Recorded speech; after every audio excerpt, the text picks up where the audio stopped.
One sec. Too late? Too late. Okay. We were just in the middle of a joke, but now I can't say it. No. Since we've already gone live, I'll take the part to introduce. Today we have guest musicians, and it's our wonderful Ananda, who's been here many times over the years, and his friend and guest, Nicole Lorenzo. Let's please give them a warm welcome.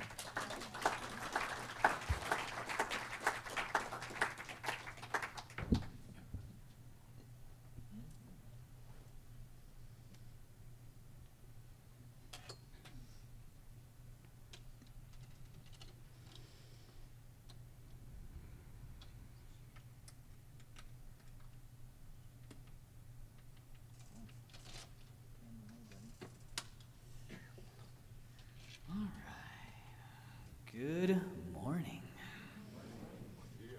How are we doing? Amazing. All right. It's a pretty easy chant. Sing along with. Say Hari. Hari. Om. Om. Great. And then say Om. Om. Gam. Gam. Gana. Gana. Pata. Pata. Yay. Ye. Namaha. Namaha. Okay, we're going to sing to Ganesha, remove all obstacles, bring in all the yes to life, our sacred yes, saying, yes, I love this life, and just calling in optimism, beauty, prosperity, and all obstacles removed to just living our full yes. All right?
Ganapataye Namaha.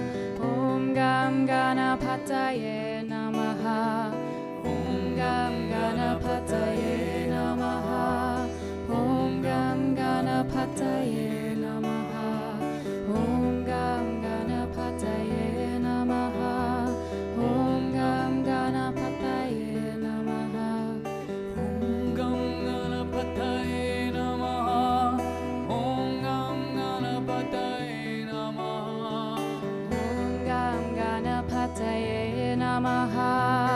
Om Gam Ganapataye Namaha. Om Gam Ganapataye Namaha. Om Gam Ganapataye Namaha. Om Gam Ganapataye Namaha. Om Gam Ganapataye Namaha. Om Hari Om. Om Hari Om.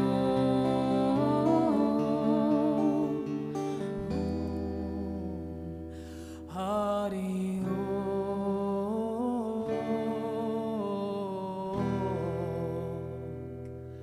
Hari Om Gam Ganapataye Namaha. Om Gam Ganapataye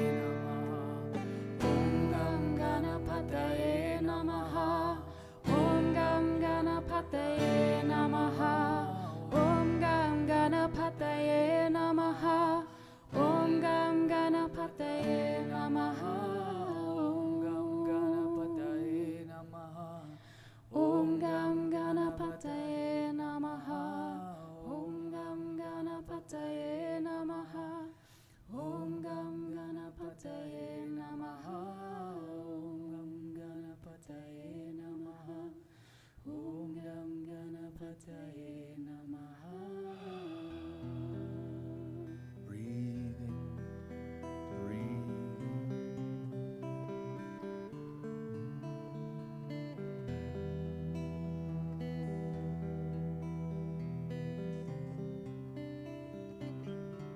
Welcoming in the presence of the Divine Mother.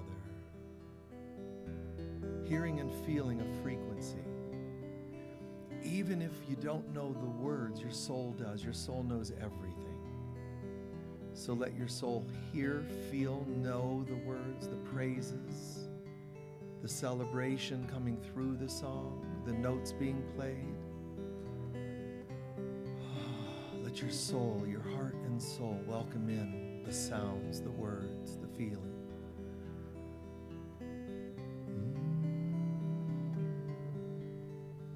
Just feeling. Divine Mother, we ask that you wash over us, through us, bathing every cell clean, bringing us back to the light you created us to be. Holy Spirit of God, allowing every cell, every particle of our thoughts, feelings, emotions, every part of our biology, anatomy, being washed clear and clean, to the point where these cells can recognize each other again instead of being separated. The cells in my being honoring the cells in your being. The cells being excited when they meet the cells of others that are filled with love and light. The cells in us saying, this is the mother in me, the Divine Mother, the Holy Spirit, and I'm celebrating to be in your presence. Isn't it great to be back together again? We can get back to this thought, this belief, this knowing, celebrating, not just the people we like, the cells in everyone. Let that be evoked. Let it come forward. Loving the hell out of people. Only the light of God. And in advance, we give thanks that this is the truth that's always been there, but forgotten by us. We own that, we surrender it, and we allow it to be replaced.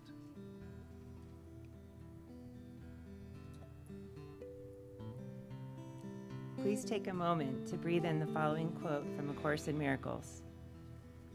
The world can teach no limited images of yourself unless you choose to learn them. There will come a time when the old images have all gone by, and you will see you know not what you truly are. It is to this open mind that the truth returns, unlimited and unbound. Where false concepts of yourself have now been laid aside, the truth will be revealed exactly as it is. When every old paradigm has been raised to doubt and question, and has been recognized as being incapable to stand against the light, then is the truth left free to enter in its sanctuary, clean and free of guilt. There is no statement that the false world is more afraid to hear than this.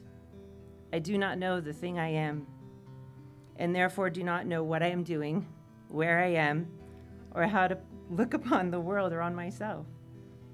Yet in this humble statement is salvation born. And what you truly are, which is the Holy Christ, will tell you everything you need to know about your true self. And so it is.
you'd like to find the white paper in the seat backs in front of you, we can say our mission statement together. The Global Center for Christ Consciousness is a spiritual center for students and masters on the spiritual path. We are dedicated to awakening the inner Christ and to creating a world of love, peace, joy, and abundance. And so it is. And now let's welcome again Ananda Das and Ms. Lorenzo.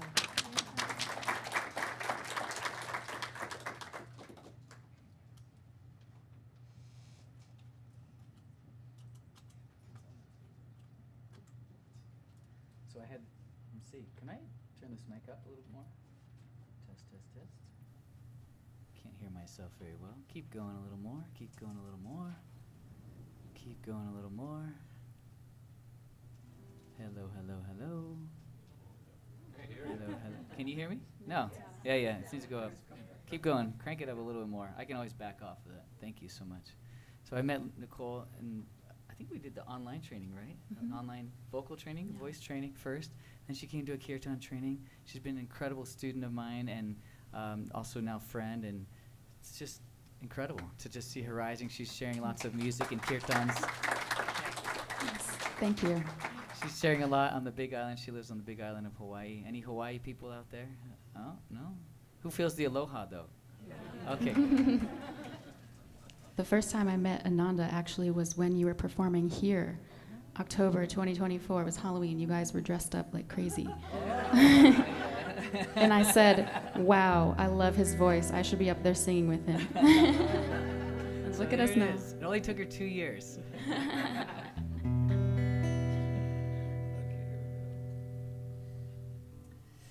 Om Namo Bhagavate Vasudevaya. Om Namo Bhagavate Vasudevaya. Om Namo Bhagavate Vasudevaya. Om Namo Bhagavate Vasudevaya. Shri Krishna Govinda Hare Murare. Shri Krishna Govinda Hare Murare. Hey Natha Narayana Vasudevaya. He Natha Narayana Vasudevaya. Hare Krishna,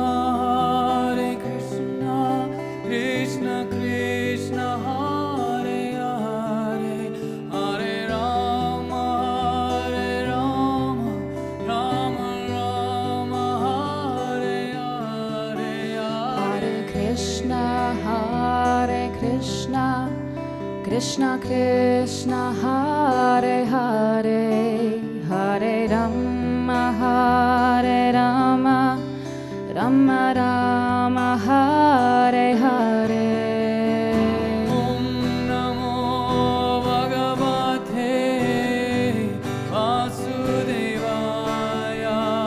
Om Namo Bhagavate Vasudevaya. Om Namo Bhagavate Vasudevaya. Om Namo Bhagavate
We'll have you up next. Oh, thank you. Duet, yeah, duet. Okay, thank you.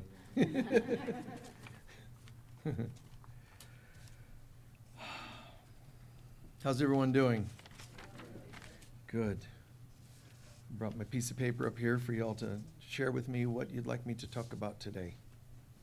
Law of attraction in alignment with God. Labels. Okay?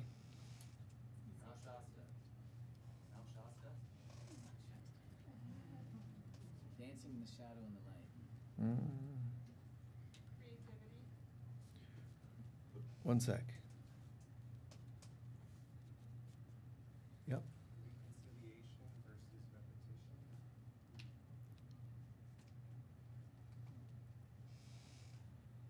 Forgiveness. Hold on. Forgiveness. Yep. There was one a little while ago, a female voice. Oh, creativity. Thank you. See? Got it. And? Expressing your highest purpose. Thank you.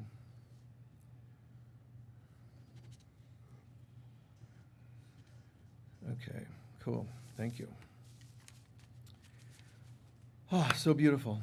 A wide variety of items. And for the folks online, you know, I'll try to go back and look at the names and throw them out there so you can kind of feel what people are asking for, so that you know it's all part of the sacred service that we do. And it's amazing because, you know, that we say this is a center for students and masters on the spiritual path, and I totally believe that.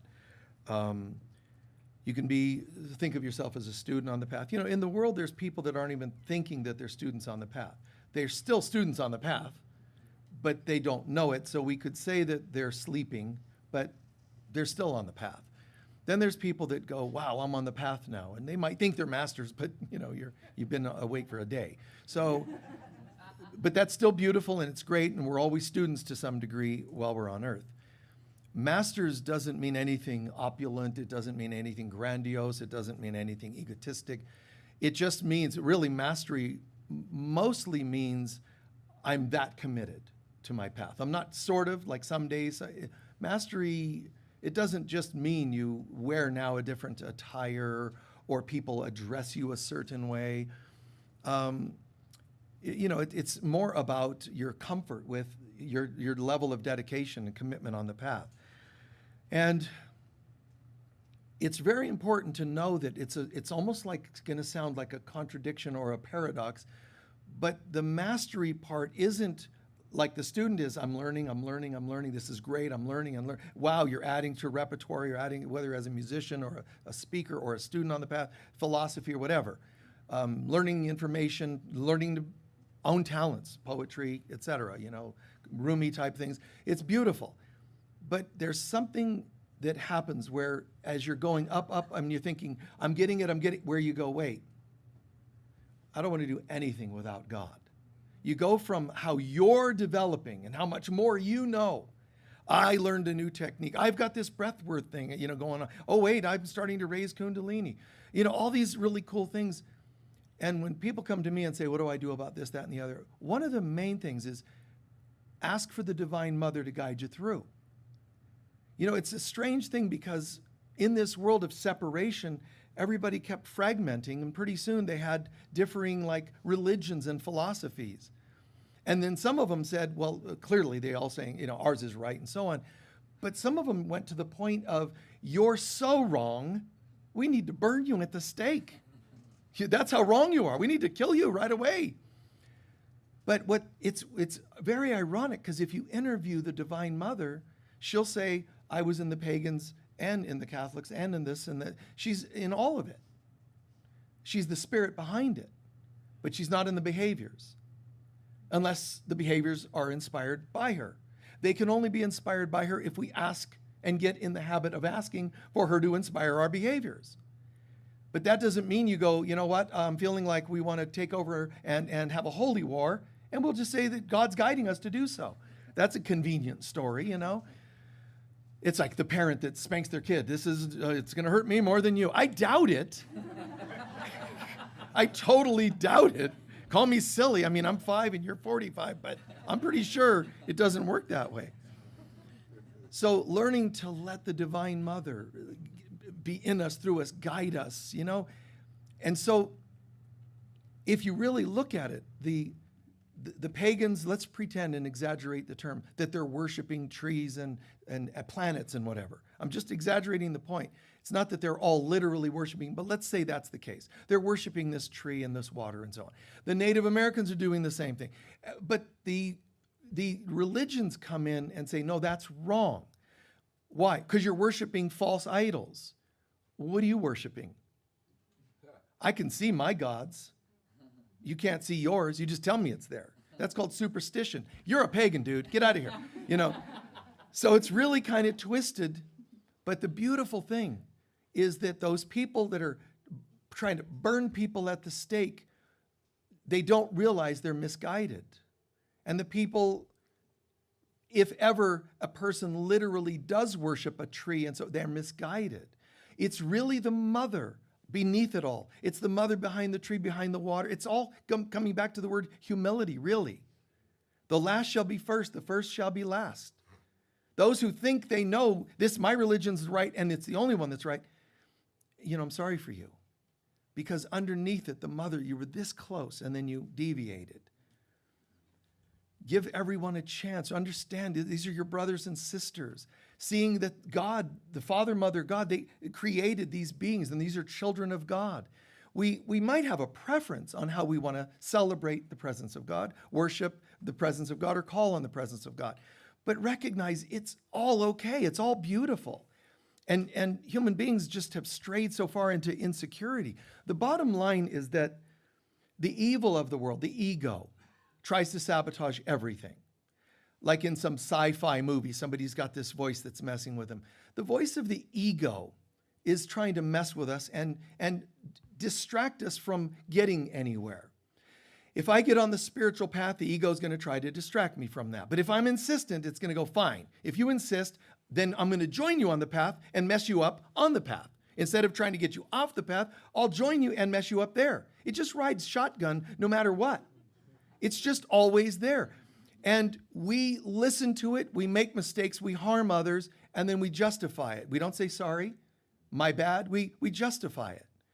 It's very important to come back to a sense of humility and realizing that it's, you know, you don't hate the churches or any group, just realize the ego infiltrated, and it's very sad. Feel sorry for your brothers and sisters.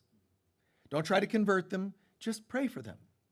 Any of them that are coming from fear, hate, competition, or whatever, just see through it. I myself have had times when I'm driving down the street on a weekend in the old days when I had weekends, and I might see a church. I would just go in and sit down. I didn't go, which church is it? Is it acceptable? Here's the bottom line. Am I going to get it? If I can get it in there, then I'm getting it. It's a test. If I go in and say these people don't have it, then you're doing like many others that you've been appalled by their behaviors. I go in and I'm listening, and it could be somebody doing their face, you know, shaking, and Jesus, and you're all going to sinners, and they're doing all this. And I just kind of smile and think, this is funny. You know, it's like if you look at it and you get all the Jesus, and the guy's turning red, you could just tell he's hypertense, man, and you just think, wow. You know, and it's kind of a funny show. But on he goes about, you're going to hell, and relax. When you're the person going, I can't believe it. He said, I'm going, why are you so upset? You know why? Because you don't know the truth yet. When you know, you smile more because it doesn't trigger you. You become this, you know, Teflon, man. And the stuff just skates right off. So he's doing things like, and then Jesus and the prophet. And I took out a piece of paper, whatever was in the chairs in front, and I started making some lecture notes.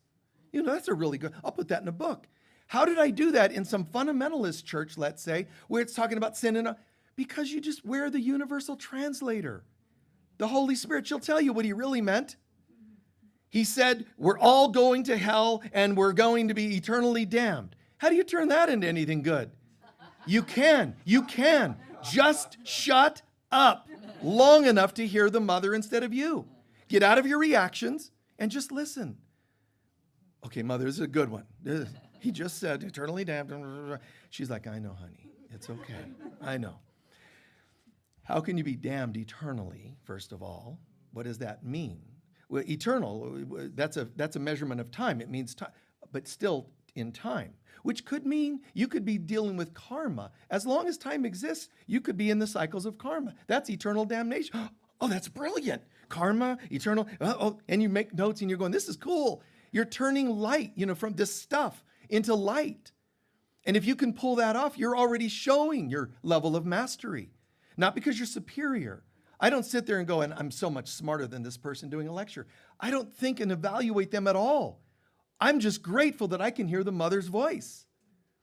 So listen to her. Let her guide you. Let her help you bridge between where you are and where you want to be. Bridge between seemingly opposites and dualities out there. So this goes on. I mean, the corruptions in politicians and politics, corruption, this is the ego. You can't say all politicians, all religions are evil. They're just corrupted by the voice of the ego. If I react to them, then I'm getting corrupted by the ego. Because the ego doesn't care which side you're on as long as you hate somebody. As long as you fear, as long as you react, as long as you judge, the ego is totally fine. So it's this self-perpetuating energy system, this ego. And it has to fight to stay alive. Spirit doesn't. It has to fight to stay alive because it doesn't even exist. We have small versions of ego, let's say, that aren't overtly crazy, harmful, but just doubts and fears inside, shadow self. My little doubts and fears that kind of sabotage things, and I have insecurities, sort of bits of shadow self. Ultimately, you don't hate that. Don't inflate it, but don't hate it. Just look at it and say, wow, that's interesting. Just like bridging with the minister doing his talk. You say, that's interesting. No matter how popular I become or no matter how wealthy I become, I still have these insecurities. Isn't that interesting? Now, somebody might say, that's your shadow self. Let it be there. Okay, I could. I don't need to fight it, resist it. But I could also say, I'm going to go ahead and rise above my self-doubts. There's nothing wrong with that. And become a singer when you weren't at one point, and then you do it. You don't have to keep the shadow. Shadows disappear when you shine more light. First, you can accentuate the shadow with more light, right? The greater the light, the darker the shadow.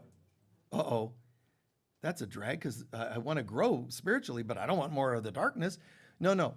Here's the secret. The light gets brighter, the shadow gets darker, which is the Christian's way of saying, oh, if you get spiritual, the devil's going to come after you. Okay, whatever. Name it anything you want. Saturn, Satan, whatever, depending on what paganistic thing you're into. No, it's all fine. If you're a pagan and you love the trees, then it's a lumberjack that's Satan. There's always somebody out there doing something you don't like. And this is why we assign labels so that we can go, I know where I know you. One of you asked about labels, and that's great. It's always assigning labels so that we put everybody in a box so that we can seemingly feel safer. I'm not exactly safe, but at least I know what I'm dealing with. You're one of those, and you're one of those, and labels on everybody. So we have these things, and somebody to dislike and some issue with somebody or another. But at the end of the day, we ask for bridging, not separation. One way to do that is, how would you have me see this differently? How would you have me see this person, this incident, this issue? And so we learn to say the key is not just greater light because the darker the shadow. Meaning in psychology, in some teachings, the ego will get louder. It'll get more obnoxious, more aggressive, in fact, because it doesn't want you to wake up. Well, it's an evil thing, this being called Satan. No. It's our own fears of knowing who we are. We're more afraid of our light than our darkness. So we actually feed the darkness so that we don't have to become the light. It's really a strange thing that we do. Self-sabotage in its absolute greatest moment, highest moment, most aggressive moment. However, the key is not just greater light, nor is it to dim your light. It's you get out of the way and then you don't cast a shadow. Think about that. If my hand is casting a shadow on the wall from this light in front of me, if I get out of the way, there's no shadow. So whatever you believe about your shadow and whatever you believe about how to deal with it, the key, if you think about this very simply, is get out of the way. So if your shadow keeps you from succeeding, look at what that's about and then move it out of the way. Don't stand and don't let your limiting beliefs, don't let your judgments, competitive thoughts about somebody else who's more successful, don't let that get in the way. Don't hide it. Don't pretend it's not there. Also, don't pretend you love it. I learned to love my hate, my judgments. You can, listen, petting them doesn't make them your friend. I mean, they have an agenda, which is to destroy you. Well, who's trying to destroy? No, I'm so afraid of my holiness that I try to create every opportunity to be unholy. It may not seem like it. You can come to a sacred center, doing a Sunday service. There could be beautiful music that's just shaking everybody's soul, and it's just beautiful. And still, there's a chance and a part of us that wants to kind of look and go, well, they're singing off key, that person over there in the audience. And what made them think that dress looked okay? This is what we do. There's always something, and it has nothing to do with them. We're so afraid of becoming holy, we have to come up with something to mess it up. Be able to see that and go, isn't that funny? Kind of bizarre, kind of silly. I see it, and it's not my choice today. The power to choose again is very, very underrated and very important. It's choice. Everything is choice. We got to get back to understanding that. This Jesus is completely activated. He's completely Christed. And watch what we do. His right brain, his left brain are fusing together. One brain, one mind, everything's male, female, front, back. All this, the mind, his neurons, everything firing, and they're becoming holy neurons. The Kundalini is awake and arisen, and it's through his whole being. Every nerve is glowing with light. This person is like, wow, like just imagine the kind of vibes floating through. Not just a wise man, a good healer, a completely Christed, Krishna-minded being.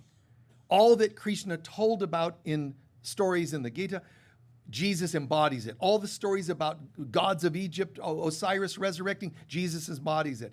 All the Central, South, and North American stories of masters and Quetzalcoatl, Jesus is embodying it. Whether it's South America, whether it's, the Far East, whatever. All the greatest stories. And Jesus had to choose to embody them all. We can barely embody somebody that knows how to fix a light bulb, change a light bulb. Most of us have such low thoughts of ourselves, we just think that's it. Imagine trying to carry the archetype of all holiness from all cultures all at once in one body. That body's got to adapt, man. It's got to ready for some voltage, man. Here it comes. And you can't be dim and take on this great light, even in body sense. So he's totally activated. Here's how we responded.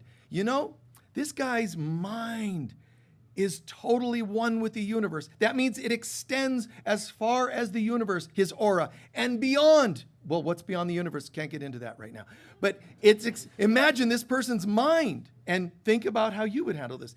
It's expanded all the way. You know what they did to say thank you? They took a crown of thorns and shoved it on his head as a symbol of no. Do you see what I'm saying there? Stuff it on his head. Say no. Do not let his light shine. This is what people will do to you as well. Maybe not a crown of thorns, but just oppressive thoughts. Not good enough or whatever. Who said? If I ask God, it seems to have some pretty good rave reviews. I asked Shiva, and Shiva gave me 6 thumbs up.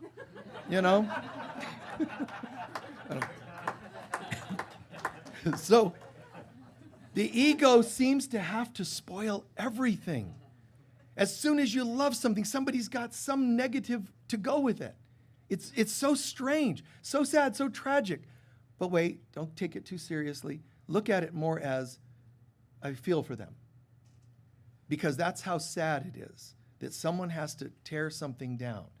It's not always others that you're feeling compassion for that you're seeing being torn down. It's often you. And it can take the form, all kinds of different forms. But the idea of putting this crown of thorns, it's such a great visual of, here's this light, no. We're going to give you pain to distract you. Well, this is in your life. Pain to distract you. You have children, you raise them from such a loving, beautiful place, and they stray off into God knows what behaviors, and it hurts, like the crown of thorns. It hurts. But Jesus takes the crown of thorns, and what is he saying? What is his message? Is it, after all I've done for you people? The victim? Is it the narcissist? No. What does he do? Forgive them, they know not what they do. That's not usually the response you give to people that slander you and gossip and hate you and compete with you. That's the attitude we're supposed to have. Not because Jesus said so, but because it's who we really are. The Christ in us has the right to respond. And all of a sudden, everything changes when I hear the voice of my divine mother. Really, really soak this in. This isn't philosophy. There's a creator. And we've made it into philosophy and religion and all kinds of songs and poems about it. But wait. Breathe and just imagine this God, despite all my labels and all my thoughts, even beautiful, sublime ones about God, it is the presence of love. All of a sudden, there's this presence. The Father aspect of God is bliss. And when the children said, we're going to experiment with being separate from bliss, the mother aspect of God said, I got it, honey. To bliss, she said. She's love. She said, I got it, honey. You hang out here in heaven in bliss. I'm going to go with the children into separation. And I'm going to mirror to them the presence of God in every way possible. They can put things in front of my light as their mother. They can put things in front. They can never eliminate me. I'm their mother. So behind every one of these things, these people that are trying to frighten you and hurt you, behind them is the mother saying, honey, if you can look past what seems to be happening, you'll see me. When you see me, I promise you this, the pain you're feeling will ease, because as soon as you have shown a commitment to see me behind the pain, I'm going to birth in you your Christ self. Not once, but I die daily, says one apostle. You'll rebirth, you'll crucify and be resurrected again and again and again and again. And when you really take that and you really embody that, the third step happens, called ascension. I don't mean ascension off into La La Land. I mean, I take my crucifixion, lessons learned, my ascension, my resurrection, which means, and I bounce back. Ascension means, and now I embody it. What you see is what you get. I embody it. Now I can go anywhere. Sacred sites, you asked about, like Mount Shasta, for example. Another sacred site, just so like Sedona. And there are there's 7 major chakras on the planet. You assume they would be certain ones, like Sedona. Sedona is not a major chakra on the planet. I'm sorry, tourist brochures and all that, sorry. It's not. It is a unique chakra because it's the one with the most minor chakras packed into one place. But it is not the crown that's in Giza. It's not the naval center in Glastonbury. It's not one of the 7 majors, but it's important. But there's more importance here beyond the power of Shasta, Sedona, Giza, where the Great Pyramid is. Beyond all that, and Peru is one of them. Beyond all that, we are told in the teachings of Christ consciousness, like A Course in Miracles, we are told there is no place holier on earth than where you stand and have chosen to forgive. Anything. Doesn't matter how many stones are stacked up. It doesn't matter how many generations of people going there and doing bizarre, cool rituals and celebration. The most important chakra on the planet is the one you're holding. Is it corrupted and toxic, or is it awakened and light? Take responsibility. What are you feeding to the planet? We are in a symbiotic relationship, but are you parasite to this planet? Your hatred, judgment. You can even think you're wonderful. I'm such a wonderful spiritual teacher, better than all those jerks. You lost me already. The love, the forgiveness, and we all slip. But can you own it? Can you bounce back?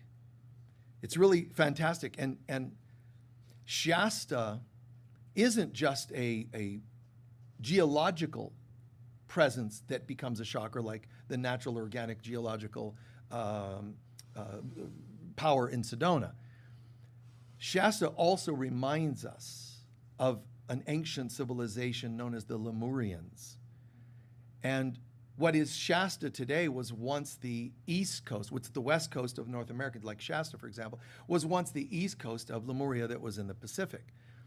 And this is, I'm mentioning this not just for ancient civilization segue, it's because these were a people dedicated to love, dedicated to the mother, a very matriarchal civilization. It's so beautiful. But what happened? Everything on this planet, everything in the whole universe that exists, the ego tries to darken it. So even Lemuria was taken out, slowly submerging, but was taken out. The highlands of it being the Polynesian islands and so forth, but Hawaiian islands and so on. But what happened? What happened to the love? There's a great Yes song. What happened to this song we once knew so well? That it's called the song called The Revealing Science of God. It could never just be I love you, baby. That's not Yes's way. They got, let's do a song. I don't know, The Revealing Science of God. Wow. Okay. So you don't just like put that on for light listening. It's like it takes you somewhere. Starts with this Gregorian chant, and then takes you into this deep, and then the chorus. What happened? He's asking all of us to this song we once knew so well. Did we forget? Did we forget this? Wow, and it's like really calling to our soul. And what happened, Lemuria? What happened? We became afraid, and the intensity, the world got the best of us. And it's not just Lemuria, man, it's my house.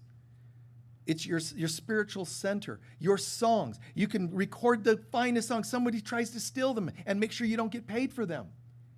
These people that opened companies to rip off musicians, that's not God. I think in terms of the way my mind works, and I'm not claiming to be any perfect or special, I'm just telling you this is how my mind works. I think that if I were a professional sport, I would take off 1% of everybody's income, since they all get $100 million a year anyway. Take 1%, put it in a fund to help all the injured athletes that you forget about once they're injured. You just kick them to the curb. And all the music industries, 1% into a fund that helps go back to musicians that ended up ripped off and living in gutters. Just because they don't have your financial brilliance doesn't mean you should take advantage of them. Everything should support everything else. There's a way to live in that kind of ecosystem. But if there's no money and power in it, people don't have an interest in hearing these kinds of things. So it is true that a civilization gets created and they're peace-oriented, like the Mayans. Now somebody says, oh, didn't the Mayans do human sacrifice? No, they didn't. They sacrificed fruits from the field they would come in and put on the altar and give to God as a saying of thank you. They were peaceful. They were eventually taken over and enslaved by others that then promoted human sacrifice. Wow, humans, like you think that's ancient? That still happens.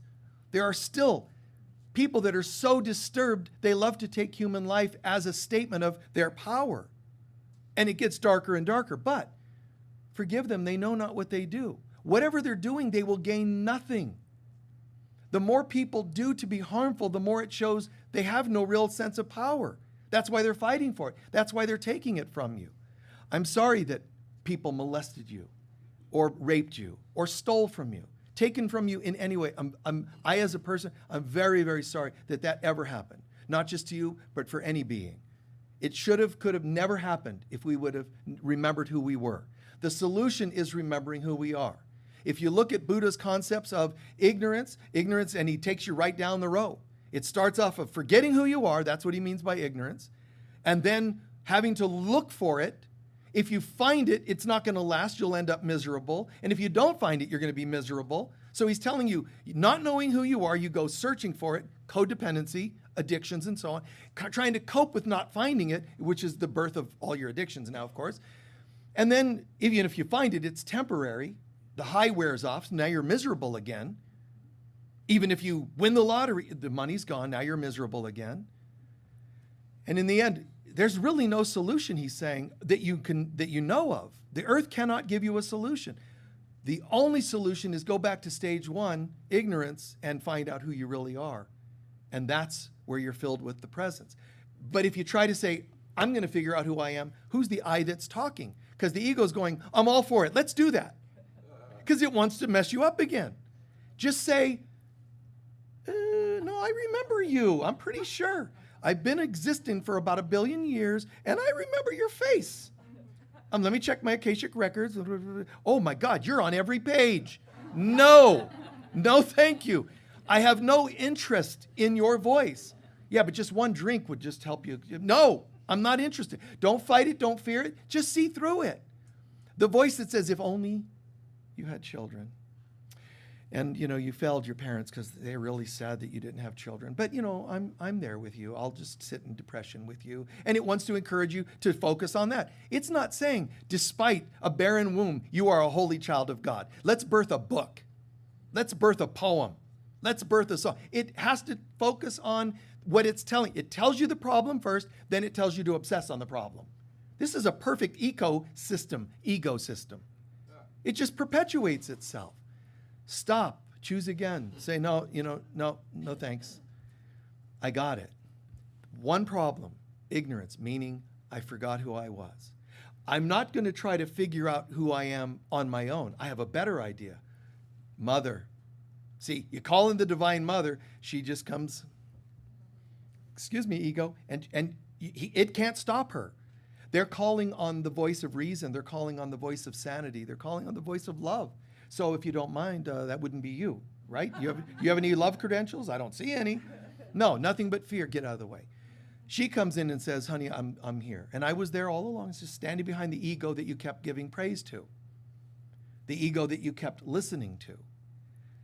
So we all can step up to a new level and say no. Look what happened to the beings that once lived in Lemuria and still remain in Shasta. It sounds far out to some people.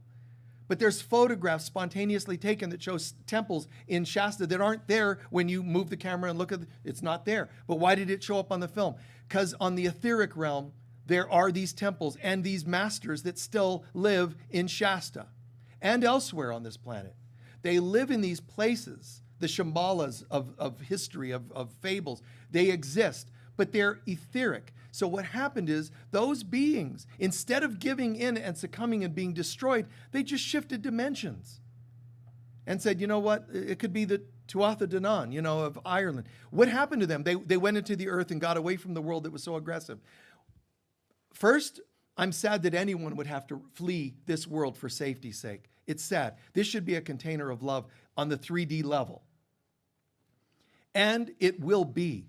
The ascension is a process, and it's already started. The first stage of the ascension, however, is the fading away of what isn't love, which means, and it's already happening if you look at it, politics, religion, all these things of the world, institutions, including the music industry and film, they're all dying. Where are the musicians? You have to find them as individuals, not as programmed groups that are sent out by some organization, stamped with approval, rehearsed by them in a room. It's going to be the individual singing from their heart. The spiritual teachers, I've said this for years, all those that said they were spiritual teachers, they become sometimes either gurus or just money hungry. They're spiritual teachers because they're best-selling authors. That didn't mean they actually integrated what they wrote about.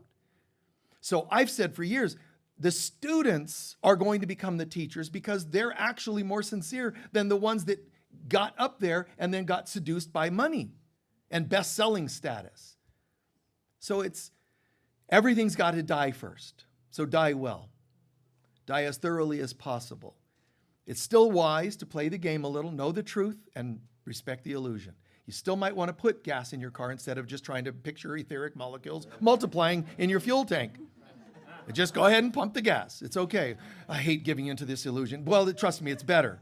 It's better. Otherwise, you're going to be dealing with the illusion of being on the side of a road and then, in the desert going, God, I should have got gas, I guess. It's okay. Cry when you need to cry, pump gas, deal with what seems to be happening without judging it. And then there are little bubbles that are popping and dispersing. My illusions, my fables, my mistaken beliefs, they just pop, pop, pop, and let them happen. The first stage of ascension is the fading away of what isn't, including the 3D world as we think we see it. So it has already begun 20 years ago or so. It started really seeds decades ago, around 1960. But it started around 2000 or so and into 2012, that period. That's when it really starts kicking in. The old starts dying. And people are saying, well, nothing really happened with 2012. I think it did. Don't you look around you? Everything's dying. You can't listen to a single news program and ever hear something that's true. Everybody just sits and makes stuff up. And they're doing it in a form that's like, okay, what are they saying? Because let's make our whole program against what they say. Why don't you tell me what is instead of what isn't? What what's true, what's likable, lovable, rather than trying to just constantly push fear and hate. That's the world that's dying. And it is meant to die. And it's not easy. It's funny because for decades we've been saying, oh, mani padme, your will be done, Jesus. But then when it starts happening, we're like, can you bring me back some illusion?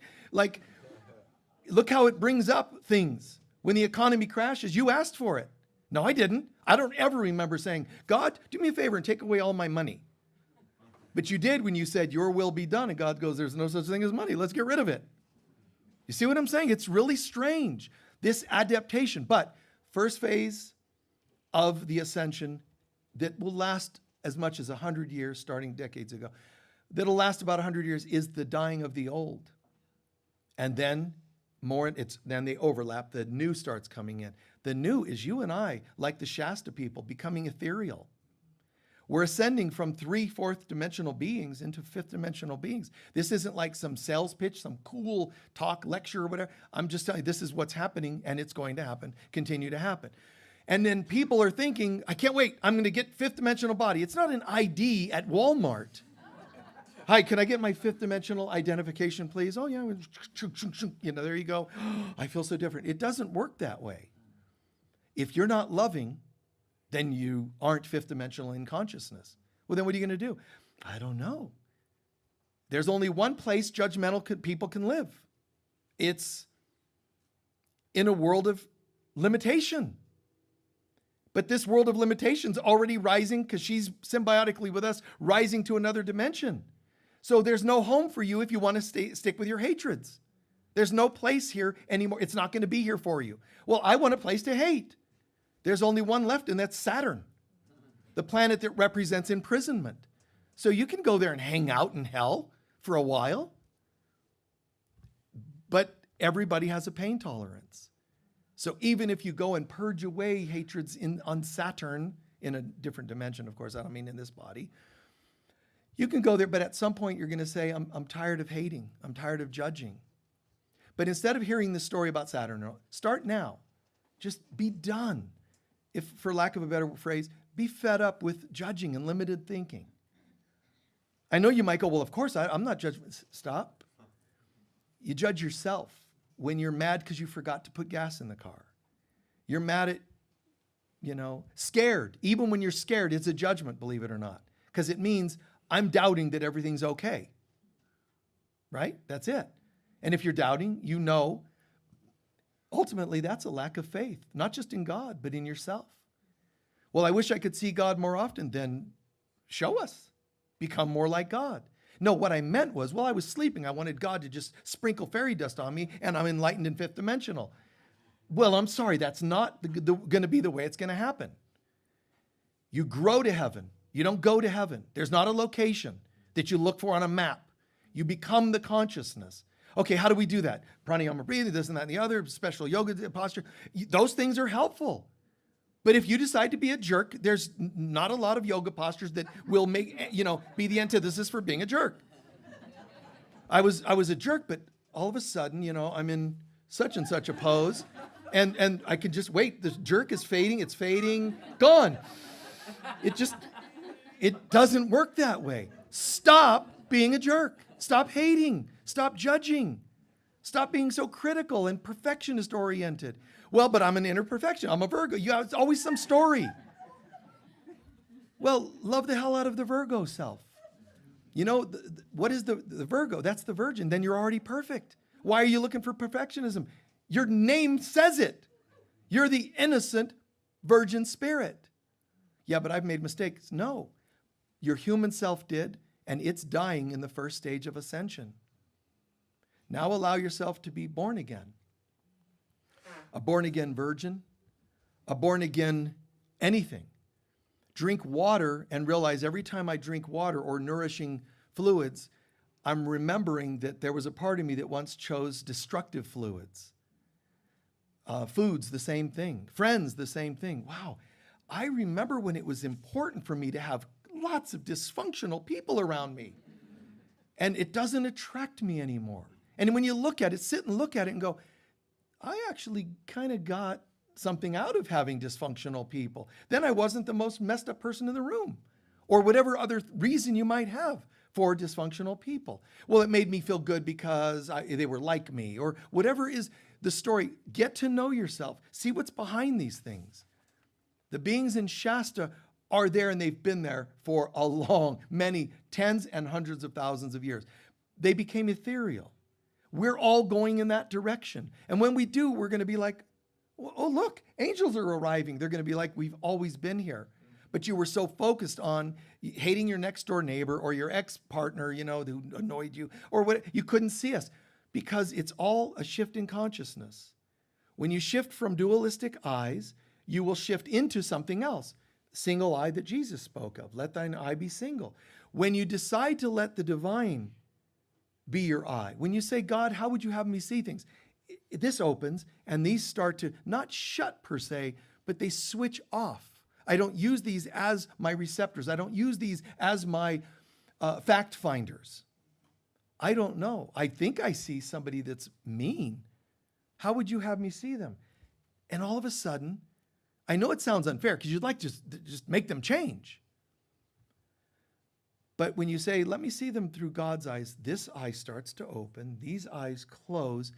Metaphorically, it shifts, and all of a sudden your consciousness shifts, and you see a holy being of light. Well, when you do, their soul feels it. And their soul says, I like this. What's happening? Now, mind you, some of them are going to go, no, it must not be. And they panic. Somebody can come and listen to a talk here, and they leave, and it's happened. And they driving home just like, and then something, because the ego's got to go get it. Put a crown of thorns on it and go, wait, no, there was something about it I didn't like, and find something. The guy, he's got long hair. I mean, I've had people do that online. They, what's with the long hair? Who do you think you are? Jesus? No, he copied me, man. I had long hair before Jesus. No, I'm kidding. See, now that's going to get somebody writing letters. Oh, he's irreverent. And I'll say no, Jesus gets it. Lighten up. You see, so imagine, guys, this is coming it's happening now. This ascension we're in.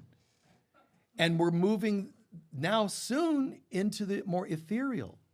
But how do we go to that ethereal place that we all love? I'm fifth dimension, it's so beautiful. How do we get there if we keep fighting the things that are fading away to make room for it? But you're right, it is scary. I mean, I get it. I don't just, I don't even watch the news. But if I did, I wouldn't turn around and go, oh, this is great that everything's falling apart. No, that's kind of denial. It is sad. It is scary. My heart goes out to even people that, we used to have things on planet Earth like graduations or marriages. And now, if I was a bride to be, I don't know if I can make it down the aisle without some thing going weird. Some new virus comes out. Anti-wedding virus is now all over the world, and it's striking, partners everywhere. Like, stuff keeps happening. Now you don't have this where you can just trust in something. And that's sad. But it also makes sense if you think about it. I don't trust anything in this world, but I trust the trustworthy parts of the world. Meaning, my goal is to not invest trust in the illusionary part of the world, but to trust in the light underneath it all. Because there is a divine plan. Underneath your most wicked human being, God has a way of saying, when you're ready, I swear, I'll turn this for you. I'll turn this into something beautiful. No, I'm going to continue hating for 3 more lifetimes. And so it is. And waits, infinitely patient. But just ask, what can I do for this institution today? What can I do for this person today? And when you love them despite what they're doing, and I don't mean walk up and say, I love you despite what you're doing. I'm saying in your heart and soul, ask, pray to see things differently. Institutions, news flashes, whatever it is, ask to see it differently. Then you are actually activating ascension in that thing and bringing it to a higher dimensionality. And sometimes do it, I don't mean it all has to be Om. I don't mean, it has to be like you're getting a ticket and you're like to the cop, Om. Sometimes it won't go over well. But at least keep a little lightness about it. Realize, sometimes lightness and levity is a way to help people loosen up. It's a drag that people are so poised to find fault with you, but it's also a drag that you either do it to yourself or others, or that you believe it when they do it to you. Be stronger. I wish they didn't pick on me, and be stronger. We can take responsibility and step up. Some of you know, when the COVID thing all happened, long story short, when I went in because I had COVID. I could feel something happening. And this was all like pretty intense. But when I went to the clinic or whatever they have, the emergency room or one of these places, and I haven't obviously visited them very often. I don't even know what they're called. So I go to this place and the guy says, you've got to go to the hospital. We're going to have an ambulance come and get you because it's, you have this thing happening. And it's like, I swear to God, some of you in the room were there and this is true. I swear to God, they said, we're going to send you to the hospital. I said, I'll go on one condition. I need the ambulance to drive through Jack in the Box and get me some curly fries. That's what I said. That's what I said. If I'm going to go in the hospital, whether I'm going to live or die in the hospital, I want curly fries. He refused. I said, then I'm not going to the hospital. Well, then you might die. Yeah, but I'll die happy because I'll go get me some curly fries today. So listen, keep it light. Don't be, oh my God, the hospital. Oh well. Start humming your favorite song. So you're humming on your way out. You're ascending and you're singing a Beatles song or whatever. A day in the life. Just change the words to COVID. A day in the life of COVID. Find a way to help people not feel so afraid. Find a way to help people feel hope. And I say these things and people can go, wow, this is really meaningful. But there's always one in every 100 that's going, that hair, I can't get past that. I mean, we've had this happen. I can't get past it. It's funny to watch these humans. Somebody go, I would listen to this guy, I like him, but his hair. He looks like a guru, Or then some people start reacting, to him and cussing him. What's wrong with hair? You're only saying that because you're bald, And I'm just looking at these things going, we're not ascending, man. It ain't, there's no ascension. We need to start throwing, people into volcanoes again and start over.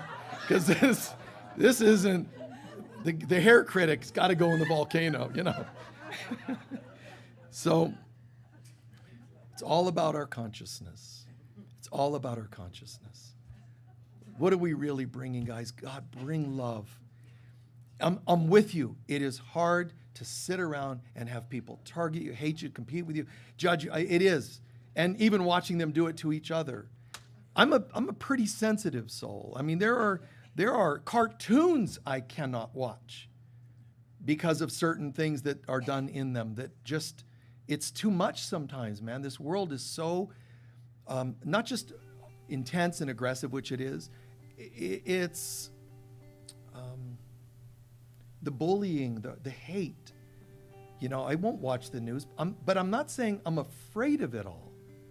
I can sit, watch, process, and watch myself. That's fine. But it's still sad to see that people thrive on it so much. feed off of this kinds of stuff. The hurt, the hate, the bullying, whether it's racism, sexism, it's all just kind of gross. And so as a human being, I admit and own, it can really hit me. So I have to find ways to cope, just like you. But I won't cope with drinking or drugs. Try to cope without addictions. You might have something. It could be chewing bubble gum. Could be your way of coping with anxiety. Don't judge your coping, but see if you can start shaving them away over time. If eating is your addiction to cope, shave it away and try to be without it for a moment. Because ultimately you're going to go to that place where there's nothing you need anymore. Without any reactions to anything, there's nothing to medicate. There's nothing to eliminate, nothing to help you avoid, nothing to stimulate, nothing to sedate. You just learn more and more. Am I comfortable right here within myself without needing to do any of that? Close your eyes, please, for a moment.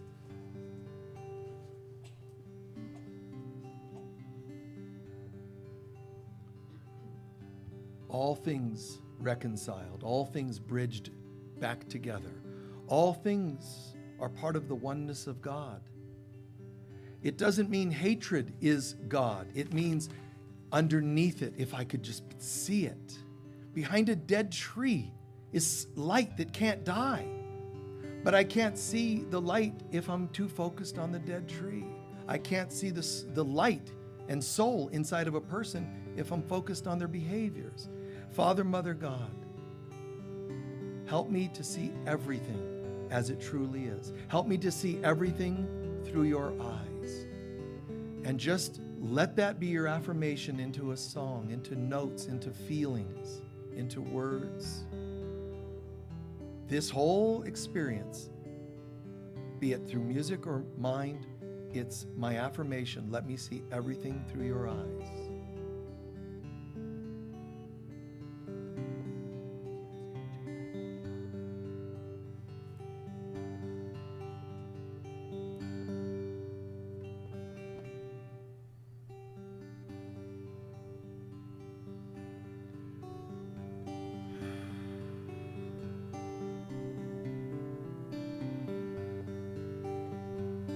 All that I am, I offer at the altar of love. All that I am, I offer at the altar of love. In sweet surrender, in sweet surrender. All that I am, I offer at the altar of love. All that I am, I offer at the altar of love. In sweet surrender, In sweet surrender. all that I am, I offer at the altar of love. All that I am, I offer at the altar of love. In sweet surrender, In sweet surrender. All I ask is to serve you. This is my humble prayer. All I ask is to serve you. This is my humble prayer now and forever.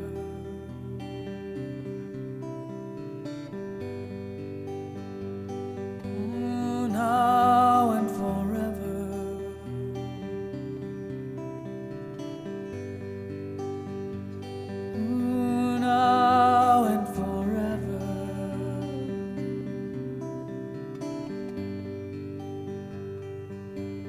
now and forever.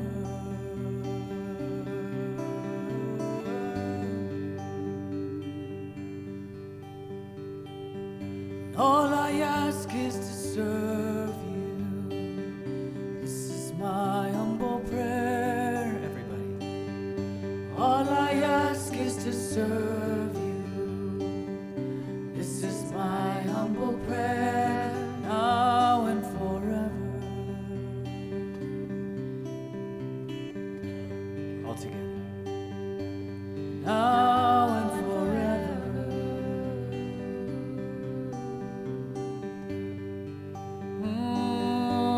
Now and forever.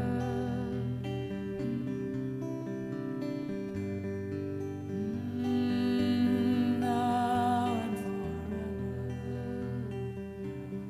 One more time and say it from your soul. All I ask is to serve you. This is my humble prayer. All I ask is to serve you. This is my humble prayer now and forever.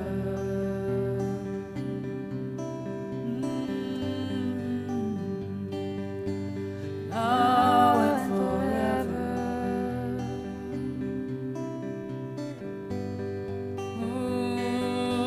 Now and forever.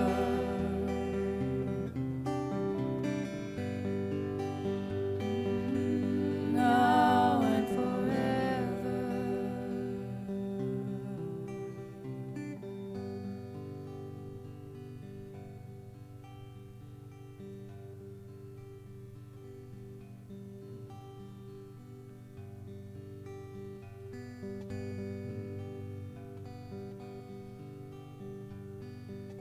Breathe in a sense of gratitude for all that we covered today, for the presence of God, the Divine Mother, the Holy Spirit of God. We're here to serve that presence, connecting with God, letting it change us, and bringing that change to others. No good teacher points to themselves, but to God whom they serve. Parents should be the same way. All roles of leadership. If you're fortunate enough to be a political leader, a religious leader, whatever it happens to be, a household leader, this is your mini kingdom where you're asked to anchor the presence of God. And that's through humility, through love, through the commitment to make a difference in this world. And people might still try to put a crown of thorns over it, ruin it, judge it somehow. Just keep doing your best to be who you really are. When you slip, forgive yourself, and then resurrect and celebrate. Come back to singing and dancing and twirling and moving, feeling and painting, and letting gratitude come through you in whatever form it is. And so it is. And deep gratitude to Nicole and Ananda for being with us today.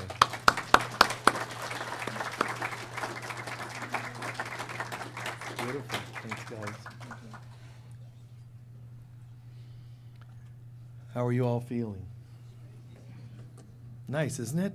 Just like, yeah, every day ultimately will feel like this, and even better someday in the near future.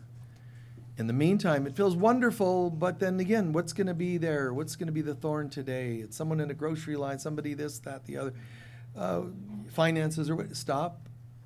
Don't let it take you from this. Bring this into it. Bring this gratitude, this love, this light into the problems, not letting the problems crucify the feeling we're having together. A couple of quick announcements. We're going to do our collection. Can anyone share what you heard today or learned today that made the most difference for you? Yes, dear. The baskets and all that, please.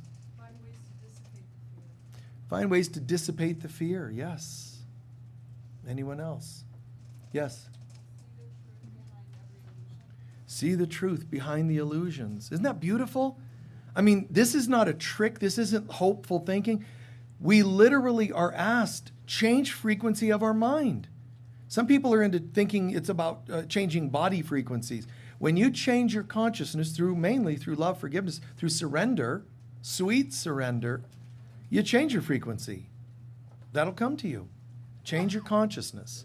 Anyone else? What is it? Bringing the Divine Mother into everything. Man, just that softening. That Yogananda talks about it. White Eagle talks about it. There are some brilliant books by White Eagle. I mean, it was such brilliant channeling. And we received in the bookstore, there's a ton of various books of his. They're not easy to find because they're from Europe and the way shipping is these days, but there it is. We have them. Yogananda, White Eagle, some really great, teachers and teachings. But yeah, there's just, oh my God, there's just so much to give thanks for. And these teachers who took the time to say, not just typical teachings, but to say, if you, like Yogananda and White Eagle both had said, if you think, it's a funny thing, if you think of God as a father, male, you already get a little intimidated because of our programmings around males. So think of God as a mother. Especially with Eastern tradition, there's this concept of even when mother's not the kindest, underneath her, she's still the voice of the mother. So try to look beyond what she's saying, even if she's seeming cruel. Look beyond. In other words, trusting in the mother. And the mother is in all of us, male or female. We're all these souls that can hear the mother calling us home, respond and step into it. It's so much easier than the former religious tactics that we tried out at one time. Yes, dear? You grow into heaven. You grow to heaven, not go to heaven. That's actually a quote from Edgar Cayce. All right, let's please do our love offering and our closing prayer. Oh, gratitude, gratitude, gratitude. Not just the obvious. Everyone in the room and online is creating a collective frequency that determined what we covered today. We all co-create everything. So we're just affirming the truth that we co-created what we heard today. Whatever you liked, good job in your participation in co-creating it. Anything you didn't like, you might want to look at that because it still came from your co-creation. Father, Mother, God, we give our greatest, deepest thanks for everything we experienced today. Together, please, divine love flowing through me blesses and multiplies all that I am, all that I have, all that I give, and all that I receive, and so it is. Yes. While they're passing those, it'll only take a minute or two. Please know that besides the several White Eagle books, we also got a bunch of Kenneth Wapnick's books on A Course in Miracles. Tons of these cool little booklets. They're so deep, and I mean that. Wapnick, but also White Eagle, deep. I love, get books that'll change your life rather than just light reading, so to speak. Please, in your donations, be as generous as you can be. We'd like to catch up and get past debts for the year and, get into a beautiful, positive space. So any extra donations you can afford, we'd appreciate it. Also, when you're leaving, at the table in the other room, in the foyer, there'll be a basket. The team will make sure that's there for extra donations for Nicole and for Ananda. All right? Also, keep in mind, we have the crystal bed in the healing room out here, the yurt.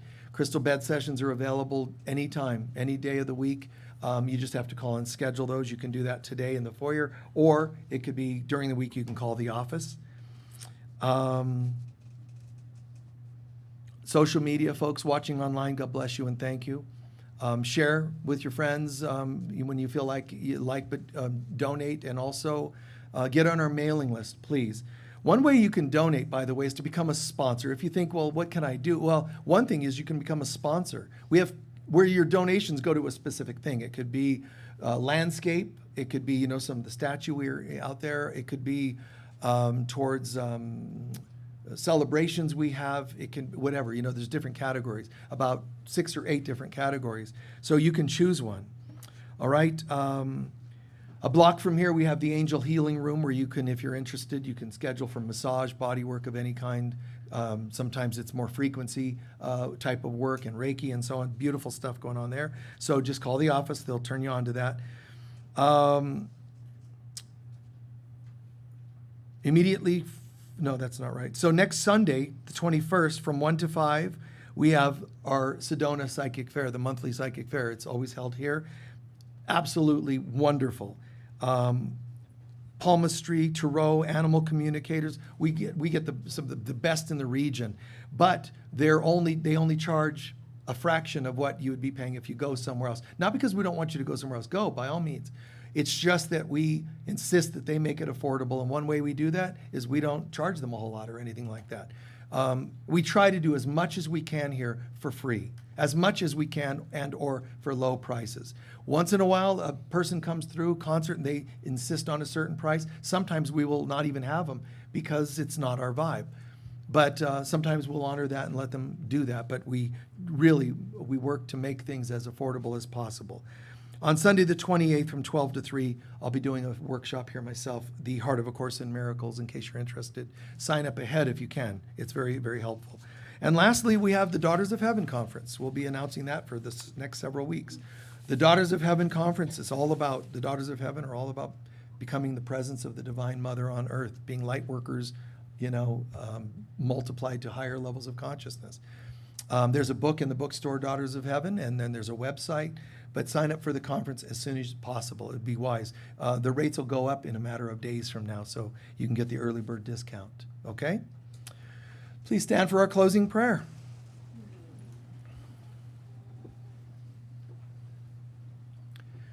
Do any of you still hear the songs that we heard today? Isn't that funny? Sweet surrender. And I'm like, nice. Oh. Breathe into the appreciation. Every person of creative arts, paint, song, whatever, God bless you for your lifetimes of stepping into that. The training that seems like it might have lasted hours or days on earth. In this lifetime, no. This is something that's been with you for a long time, and we appreciate that. Whatever anybody here has spent time mastering, motherhood, poetry, music, God bless you for it, because you were following the guidance of God, the guidance of the Divine Mother to do something that expresses joy, that expresses love.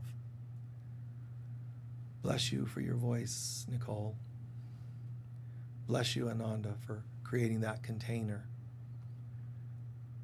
What a beautiful thing to create a container and invite Nicole up to join him. We all need to leave this building today, leave our houses today, and do the same thing. How can I create a container for someone to feel safe enough to cry and be held? How can I create a container beautiful enough where somebody might be gifted a few dollars from me? How can I create a container where someone feels safe enough to share their heart, their soul, their deepest wounds, and their deepest joys? Help me to make a difference today in my walk in the light of God. The light of God surrounds us. The love of God enfolds us. The power of God protects us. And the presence of God watches over us. Wherever we go, God is, I am, we are, and so it is. Peace be with you all.